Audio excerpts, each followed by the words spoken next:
اور میں دیانتداری سے مسجد میں باوضو بیٹھ کر جمعے کے دن مشورہ دیتا ہوں حکومت کو اور وزیر قانون کو مشورہ دیتا ہوں کہ نہ فرعون کی حکومت ساری زندگی رہی، نہ نمرود رہا، نہ جاج بن یوسف رہا، نہ یزید رہا، اور یار درباری بن کے حکمرانوں کی چاپلوسی کرتے کرتے تم یہاں تک آ گئے ہو کہ اب نبی پاک کی عزت کو آس ڈالنا شروع کر دیا ہے۔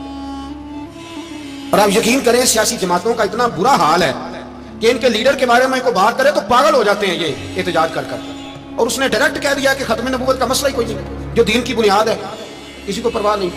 مجھے تو ان لوگوں کی فکر ہو رہی ہے جن لوگوں نے انہیں ووٹ دیے وہ اللہ کو کیا جواب دیں گے، اور یہ اللہ ماشاءاللہ ساری سیاسی جماعتیں اس طرح کی۔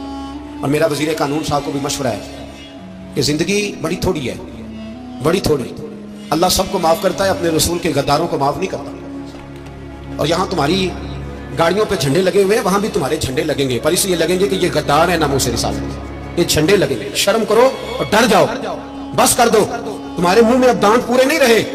کوئی شوگر کا مریض ہے تو کوئی بلڈ پریشر کا، تو کوئی ہارٹ کا، تو کوئی کینسر کا۔ شرم کرو اور اپنی قبر کی بھی تھوڑی سی فکر کرو۔ بتاؤ پاکستان کے کتنے صدر گزرے، وزیر اعظم گزرے، تو ان کی قبریں کہاں ہیں؟ کوئی جاتا ہے ان کی قبروں پہ؟ کسی کو خبر ہے؟ کیوں اپنے لیے جہنم کٹھی کرتے ہیں؟ سارا کچھ دنیا داری رہ گئی ہے، سارا کچھ صرف یہی رہ گیا۔ حضرت ابو بکر سردار تھے، حضرت عمر سردار تھے قبیلے کے، حضرت عثمان سردار تھے، انہوں نے سرداریوں کو ٹھوکر مار کے رسول اللہ کے قدموں میں بیٹھنا پسند کیا، سرداریاں چھوڑ کے غلام بن گئے۔ تم سرداریاں بچانے کے لیے رسول اللہ کی غداری کرتے ہو، شرم نہیں آتی؟ اور کام شکوہ ہے مجھے ان لوگوں سے جو مولوی تو کہہ دیتے ہیں تو سیاست نہ کر، اور کسی سیاستدان کو منع نہیں کرتے کہ جب تجھے سورت فاتحہ بھی نہیں آتی تو تجھے کس نے اجازت دیا اتنی بڑی بات؟ اور میں نے پچھلے سے پچھلے جمعے بھی کہا تھا، پھر کہتا ہوں، اور آج بھی ریکارڈ کہتا ہوں، مرزائی کل بھی کافر تھے، آج بھی کافر، اور قیامت تک، اور جو ان کے کفر میں شک کرے وہ بھی، اور پکا بے ایمان ہے، کافر ہے۔ وہ وزیر قانون ہو یا صوبائی ہو یا وفاقی ہو، من شک فی کفر ہی فقط کفر، جو مرزائی کے کفر میں شک کرے وہ بھی کافر ہے۔ ہمارے رسول آخری رسول ہے، ہم کسی کو یہ اجازت نہیں دیں گے کہ وہ ختم نبوت میں رکھڑا ڈالنے کی کوشش کرے، ہم کسی کو یہ اجازت ہے۔ اور تم نے قوم کو لوٹا، لوٹتے رہو، اب ایمان پہ ڈاکے تو نہ ڈالو۔ تمہیں دولت لوٹ کے پیٹ نہیں بھرا، اب ایمان لوٹنا شروع کر لیا۔ تمہارا فیکٹریاں لوٹ کر، قومی خزانہ لوٹ کر پیٹ نہیں بھرا، بھائی مانو اب دین بیچ کر اپنی حکومتیں پکی کرو گے۔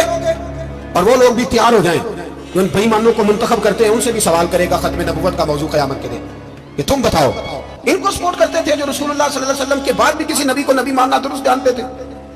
شرم آنی چاہیے، خیال ہونا چاہیے۔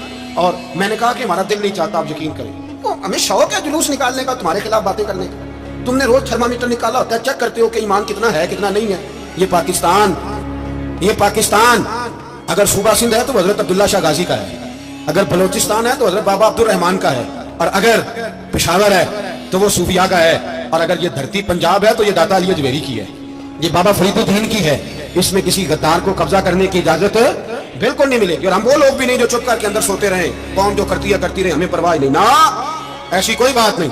کوئی بندہ نہ سمجھے کہ انہیں ہوش نہیں، انہیں پتہ نہیں، ہمیں سارا کچھ ہی آتا ہے۔ پھر اگر کل کو کوئی ممتاز قادری پیدا ہو گیا تو شکوہ نہ کرنا، کل کو پھر سے عامر چیمہ نکل آیا تو شکایت نہ کرنا، یاد رکھنا۔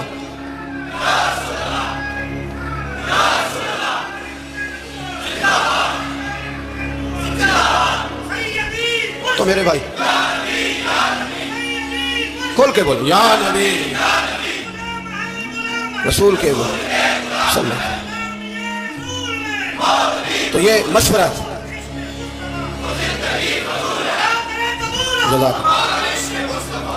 تو یہ تمہیں مشورہ ہے، میری بات سن، یاد رکھیں، یہ لوگ بعد میں پچھتاتے ہیں، پھر مناظرے کراتے پھرتے ہیں، اس نے صحیح کیا کہ غلط کیا، پھر انہیں ہوش آتی ہے بعد میں، پھر ان کے ہواری نکل کے میدانوں میں دلیلیں دیتے ہیں۔